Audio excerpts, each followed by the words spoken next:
The restaurant's candlelight flickered across Kira's face as I gazed into her warm brown eyes. It was our 10th wedding anniversary, a milestone I'd been looking forward to for months. My job had been incredibly demanding lately, but tonight was about celebrating our love and commitment.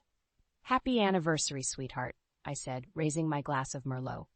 "Here's to many more years of—" The dining room door burst open with a bang, and a tall, slender man swaggered in like he owned the place. I immediately recognized him as Kira's cousin, Marlon, whom I hadn't seen in over a decade. His eyes scanned the room before locking onto our table. Well, if it isn't the happy couple," Marlon announced, his voice dripping with condescension as he approached uninvited. "Fancy meeting you here." Kira's face drained of color. "Marlon? What are you doing here? Can't a guy drop in on his favorite relatives?" He slid into the empty chair beside Kira, helping himself to her untouched glass of wine. My stomach knotted as I studied his unshaven face and disheveled shirt. Marlon had always been a smooth talker, but something about his sudden appearance reeked of trouble. "We weren't expecting you," I said carefully. Marlon waved a dismissive hand. "Surprise visits are more fun, don't you think? No dull expectations to live up to." "I haven't heard from you in years," Kira said, her brow furrowed. "Where have you been?" "All over, really." Marlon topped off his glass. "I've been exploring my options, let's say. Seeing the world, taking some risks. Maybe it's time I settle down for a bit." He shot me a pointed look. "If you'll have me, that is." My jaw clenched at his subtle implication. "Of course, we're family, after all." An uncomfortable silence stretched between us. The joyous atmosphere shattered like cheap dinnerware. I fought to keep my expression neutral as Marlon proceeded to dominate the conversation, regaling us with embellished tales I found increasingly hard to believe. When the check finally arrived, Marlon insisted on covering it over my objections. "It's the least I can do for my favorite couple," he said with a wink that made my skin crawl. Outside, a cold drizzle had begun to fall. Marlon draped an arm around Kira's shoulders, pulling her close. "Why don't we continue the celebration back at your place?" I opened my mouth to protest, but Kira spoke first. "I don't see why not. You'll have to tell me all about your adventures, Marlon." The glint in Marlon's eyes said he had bigger plans than swapping stories. As we climbed into the car, I couldn't shake the feeling that our carefully constructed lives were about to be disrupted in ways I couldn't fathom. True to his word, Marlon showed no signs of leaving after our disastrous anniversary dinner. He insisted on crashing at our place until he could get back on his feet.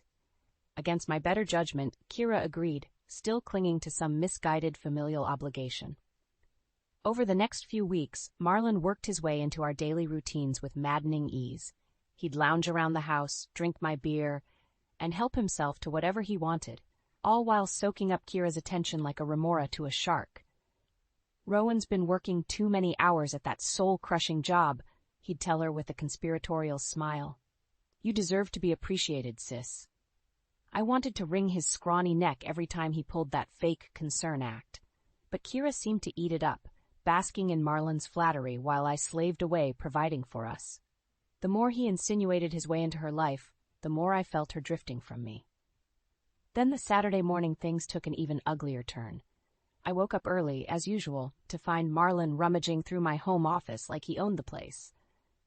"What the hell are you doing in here?" I demanded, startling him. Marlon whirled around, clutching a stack of my private documents. "Damn, you scared me. I was just looking for a notepad." "By going through my drawers and confidential files?" He scoffed. "Don't get your tighty-whities in a bunch. I was going to put everything back." I snatched the papers from his hands. "Get out of my office, now." Marlon raised his palms in mock surrender, that infuriating grin plastered across his face. "Whatever you say, boss." He pivoted and sauntered into the hallway, leaving the door wide open. When Kira emerged from the bedroom a few minutes later, I knew she'd witnessed part of the confrontation. Sure enough, she cornered me over breakfast. "What was that about earlier with Marlon?" she demanded, her eyes narrowed with suspicion. I felt a surge of anger at her accusatory tone. He was snooping through my private documents. Who knows what he was really after? "That's a pretty serious accusation." "Look who you're defending," I snapped. "Your dear cousin is up to something, Kira, and I don't like it one bit." Kira crossed her arms. jaw taut. Maybe if you weren't always working insane hours, you'd have time to... Don't even go there. I cut her off sharply. You know how hard I work to support this family. I don't need that sleazebag poisoning your mind against me. As soon as the words left my mouth, I regretted them. Kira's face contorted with a mix of hurt and rage. Without another word, she spun on her heel and stormed out of the kitchen, leaving me alone with the fallout of Marlon's scheming. I pressed my palms into the countertop, struggling to control my ragged breaths. This was exactly what that weasel wanted, to drive a wedge between Kira and me. And from the looks of it, his efforts were working better than I could have imagined. After our blowout fight, a suffocating tension gripped the house. Kira started spending more evenings out getting drinks with the girls, while I holed up in my office, burying myself in work to avoid another argument.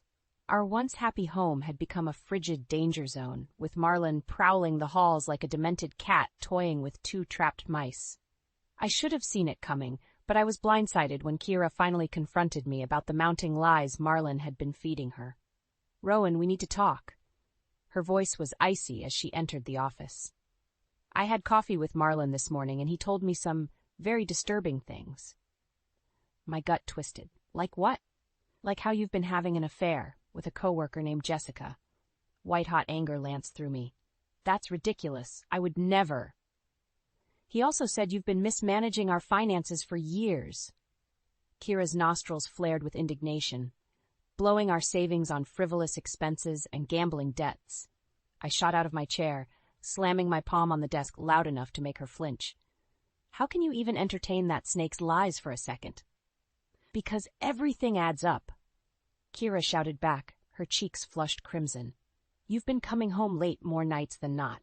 You're always holed up in here, obsessing over your work, and every time I try to discuss our finances, you change the subject or dismiss my concerns.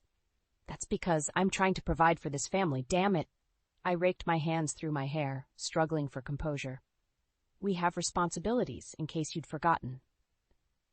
Don't you dare talk down to me. Kira's eyes blazed with a mix of hurt and fury. Maybe Marlon was right. Maybe you've been taking me for granted all along. My mouth gaped open, utterly blindsided. I wanted to scream, to reason with her, to beg her to see Marlon's treachery. But I could only watch, stunned and powerless, as the woman I loved whirled on her heel and stormed out of the room. The silence that followed was deafening, shattered only by the faint murmur of Marlon's hushed laughter from the adjacent hallway. Realization washed over me in an icy torrent. He'd achieved his goal. He'd systematically turned Kira against me, destroying the very fabric of our marriage in pursuit of what? Revenge? Greed? Sheer malice? A surge of rage unlike any I'd ever experienced boiled up inside me. If looks could kill, the hatred blazing in my eyes would have struck Marlon dead in his tracks. My rational mind screamed for restraint, but my body seemed to move of its own volition. In 3 long strides, I was towering in front of the weasel, my face contorted into a mask of wrath. "You lying son of a bitch," I snarled through gritted teeth. "You're going to regret ever stepping foot into this house." Marlon met my glare with those cold, soulless eyes. A snide half-grin crept across his lips. Now, dear brother-in-law," he hissed mockingly. "No need for such hostility. I'm just trying to look out for Kira's best interests, like any caring family would do." My hands balled into white-knuckled fists. I wanted nothing more than to wipe that smugness from his wretched face, thus to make him beg for the pain to stop until he took back every vile word and righted the damage he'd done. But before I could make another move, the muffled sound of footsteps reached my ears from the stairwell. Kira was coming back downstairs. I shot Marlon one final murderous glare, then stormed back into the office and slammed the door behind me. Though I'd been momentarily robbed of vengeance, I silently vowed that he wouldn't escape unscathed. One way or another, Marlon would pay dearly for tearing my family apart. For the next several days, an uneasy truce settled over the house. Kira and I kept our distances, reduced to trading icy looks and curt responses when forced to interact. All the while, Marlon slithered between us, putting on his concerned friend act whenever Kira was around. "She's clearly under a lot of stress," I overheard him telling her one evening as I passed through the den. Maybe you should suggest Rowan take some time off to get his head straight.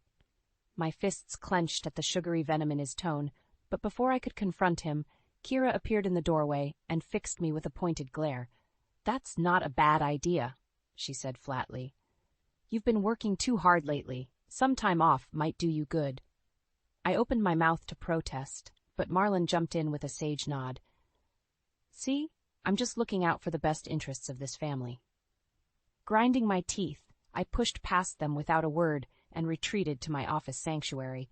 How dare that bottom feeder meddle in my job, my source of security and self-worth?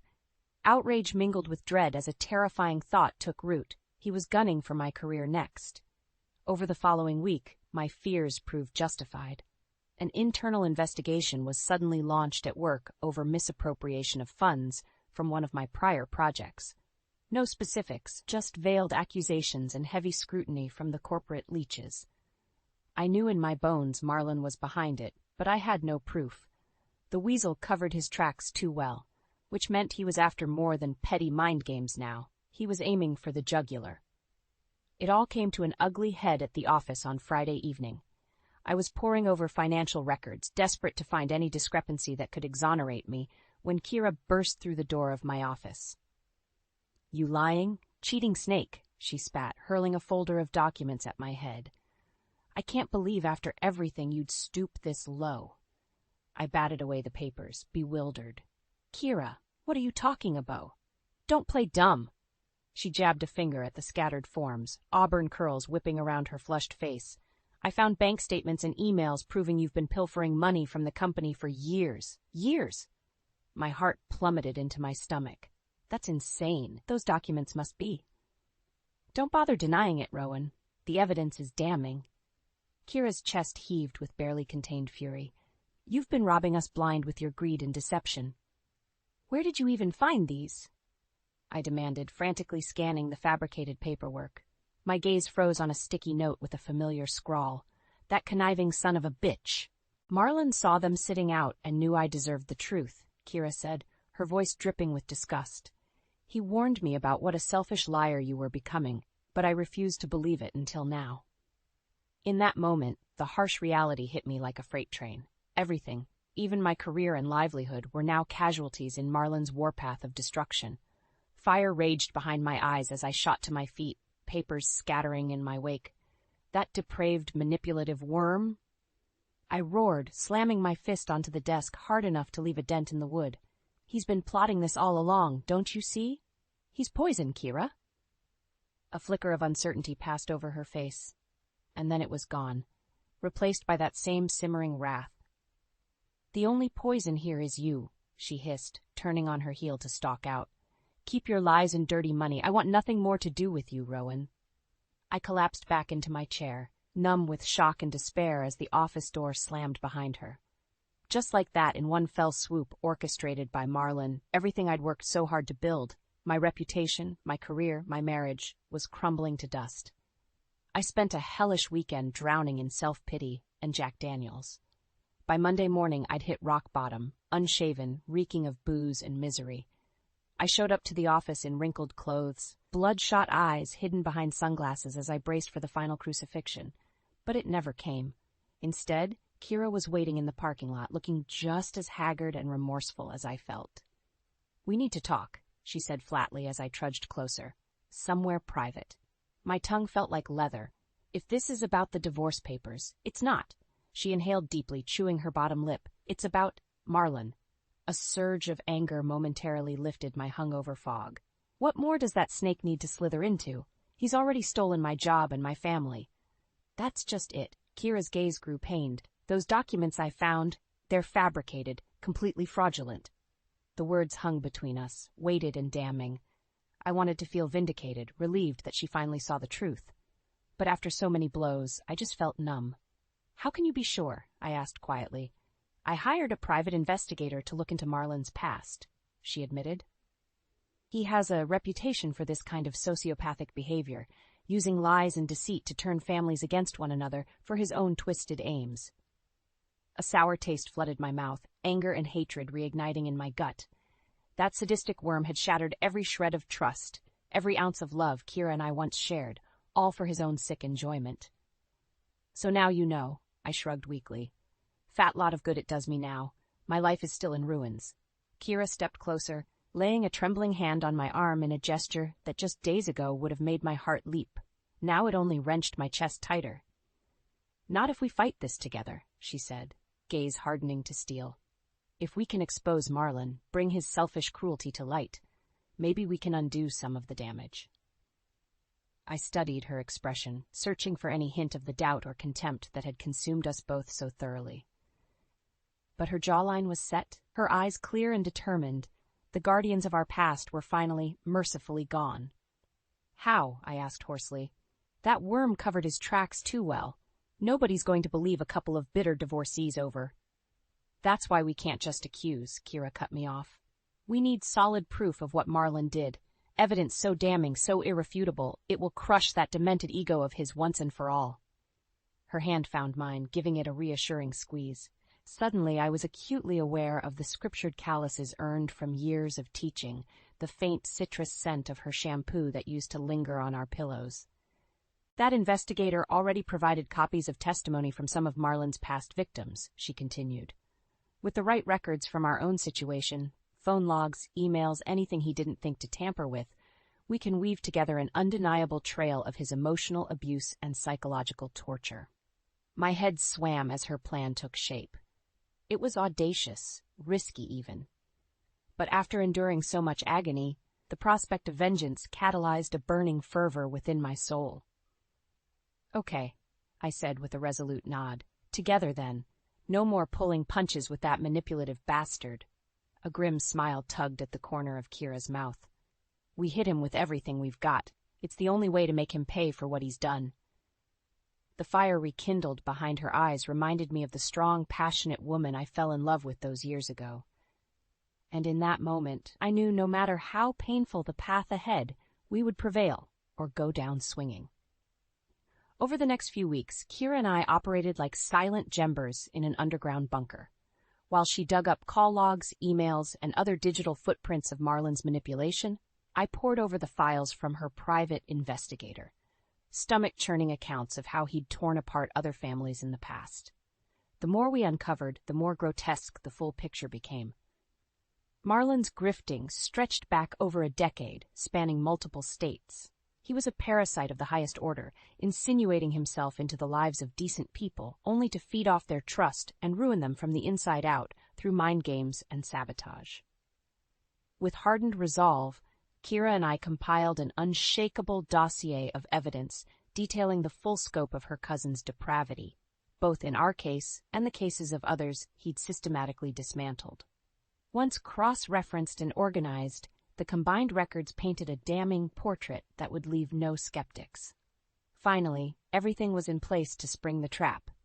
Kira arranged a family dinner under the pretense of her making amends and welcoming Marlon back into the fold. But in reality, we were beckoning that snake straight into the kill box. The look of smug satisfaction plastered across Marlon's face as he strolled into my living room that night was one I'd never forget. Well, well, if it isn't the dysfunctional lovebirds, he crooned, draping an arm around each of our shoulders like we were old pals. So nice for you two to bury the hatchet. We have something to show you, I said flatly, squirming out from under his grasp. Marlon cocked an eyebrow quizzically as Kira hit a button on the remote, firing up a projector displaying photos, documents, and letters from his past victims. His expression remained frozen for a few moments, slowly giving way to a flash of unease. "What is all this?" he asked in a measured tone. Too late, the mask was already slipping. "The truth," Kira spat back, taking a confrontational step forward. "About who you really are, Marlon, what you've done to ruin the lives of innocent families, all for your own sick amusement." His eyes narrowed to serpentine slits, panic fracturing that carefully sculpted exterior. "You two have completely lost your minds if you think." I cut him off, rage simmering in my voice.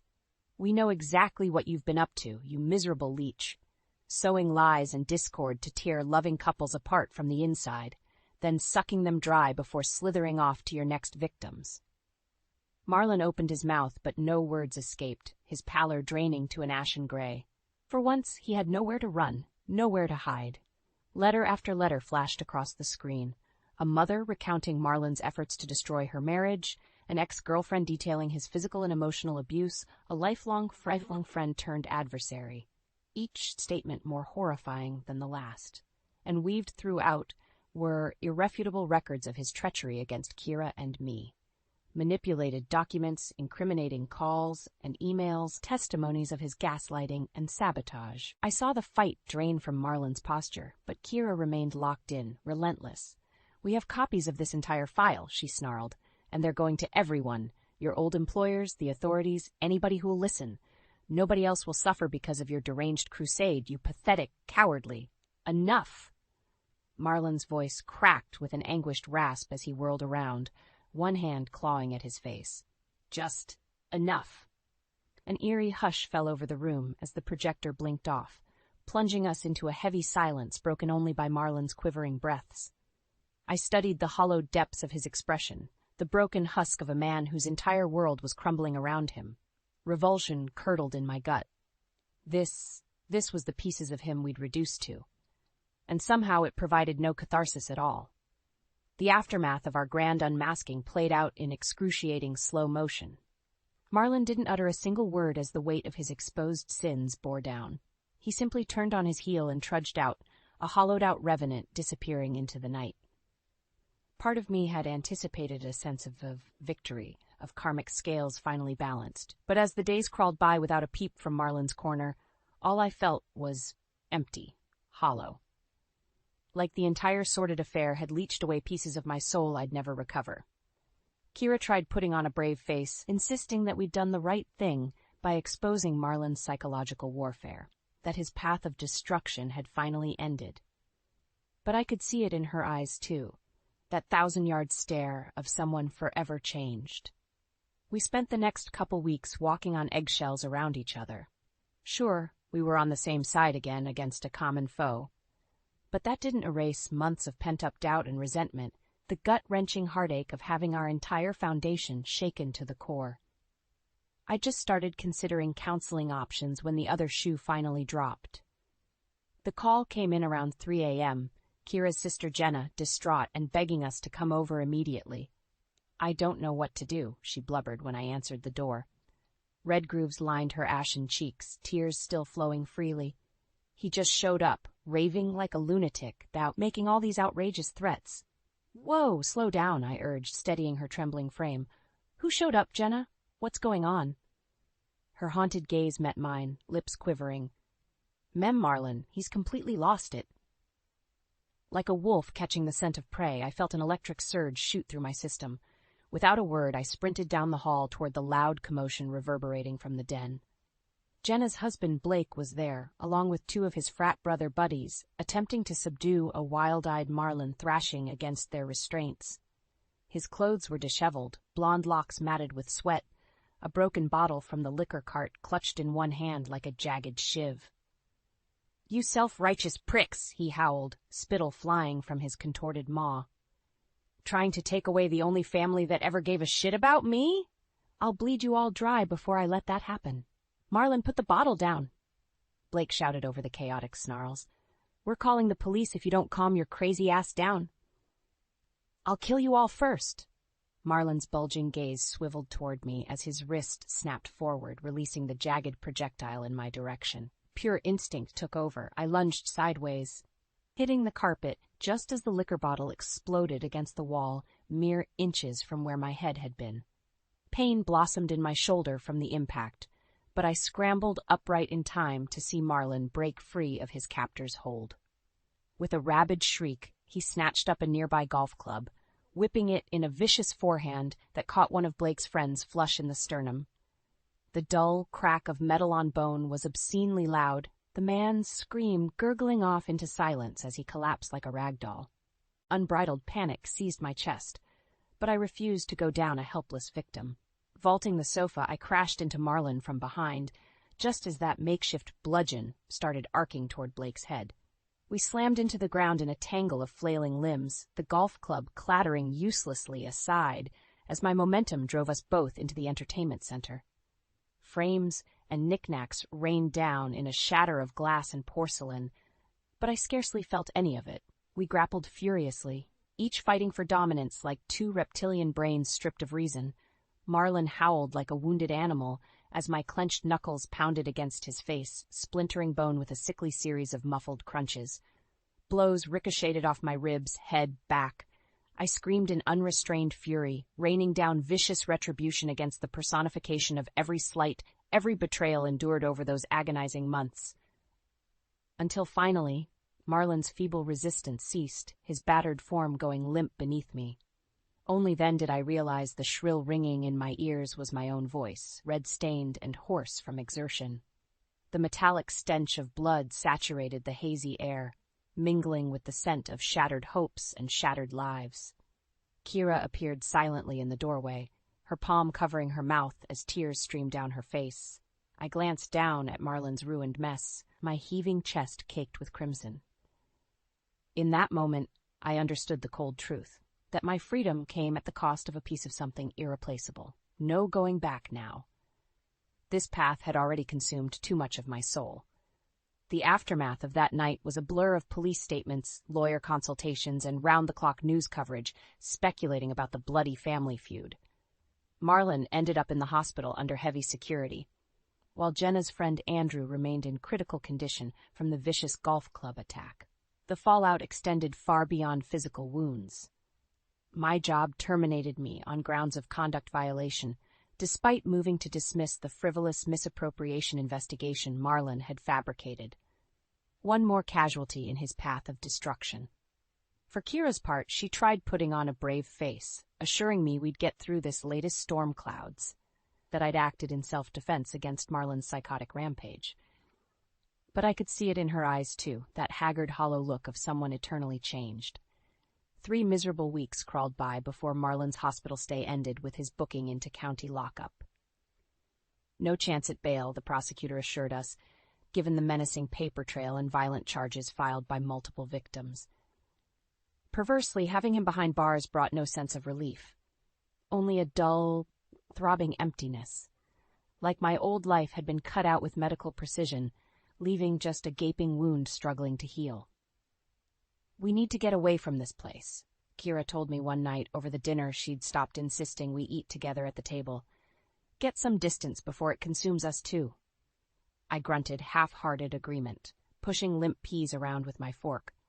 Every daily routine now felt like sleepwalking through a funhouse nightmare, all the familiar scenery present, but twisted beyond recognition.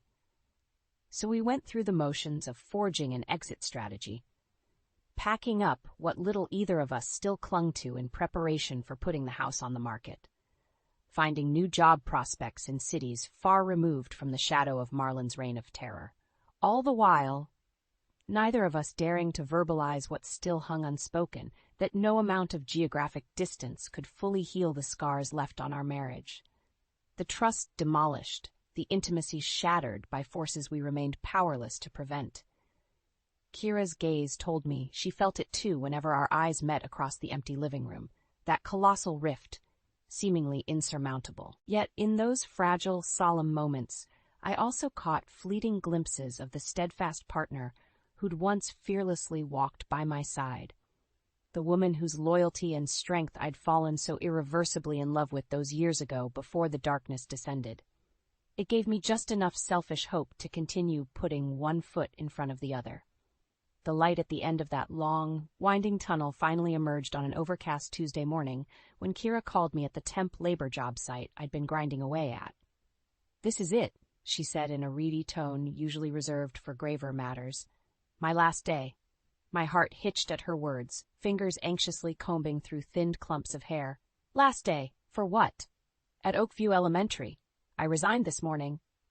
A wavering sigh followed, like she'd removed an atlas-sized burden from her shoulders. "We both need to start over completely, Rowan, to leave this behind and commit to rebuilding what's left." A profound mixture of emotions washed over me in that moment. Pride for her resolute spirit, grief for the treasured passions now abandoned, and something deeper, more profound, a sense of liberation, just as she'd described.